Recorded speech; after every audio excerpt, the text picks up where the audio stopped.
Hi, welcome to my channel. இன்றைக்கி நம்ம பாலக்கீரையை வச்சு ஒரு ஈவினிங் ஸ்நாக்ஸ் ரெசிபி தான் பார்க்க போகிறோம். பாலக்கீரையை வச்சு பக்கோடா எப்படி பண்ணலான்னு பார்க்கலாம். இதுக்கு நான் பாலக்கீரையை வாஷ் பண்ணி சின்ன சின்னதாக கட் பண்ணி எடுத்து வச்சுருக்கேன். அதை ஒரு பவுலில் சேர்த்து அது கூட ஒரு 5 ஸ்பூன் கடலை மாவு சேர்த்துக்கிறேன்.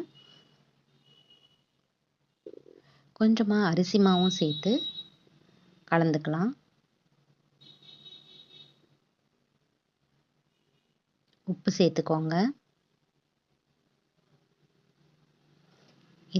இது கூட காரத்துக்கு தேவையான அளவுக்கு மிளகாய் தூள் சேர்த்துக்கலாம். இது பைண்ட் ஆகிறதுக்கு கொஞ்சமாக தண்ணி ஊற்றி நல்லா பிசைஞ்சுக்கோங்க.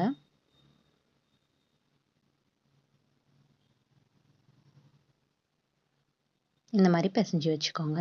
இப்போ நம்ம ஸ்டவ் ஆன் பண்ணி கடாய் வச்சுக்கலாம். கடாயில் எண்ணெய் ஊற்றிக்கோங்க. எண்ணெய் சூடானதுக்கப்புறமா நம்ம பகோடாவை போட்டு எடுத்துடலாம். சின்ன சின்ன உருண்டைகளாக போட்டுக்கோங்க.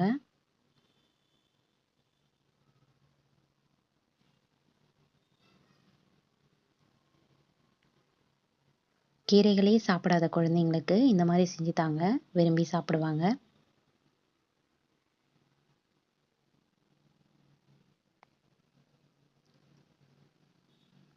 திருப்பி விட்டு நல்லா வேக வச்சு எடுத்துக்கோங்க. 2 சைடும் திருப்பி விடுங்க. நல்லா வேகட்டும்னு எடுத்துடலாம்.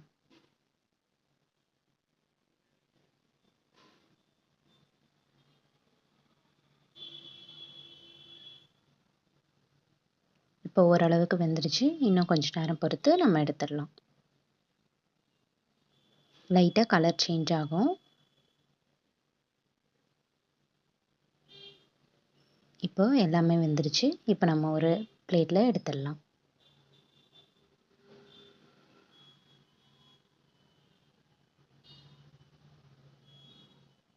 அவ்வளோதான், நம்ம பாலக்கீரை பகோடா சூப்பராக ரெடி ஆயிடுச்சு.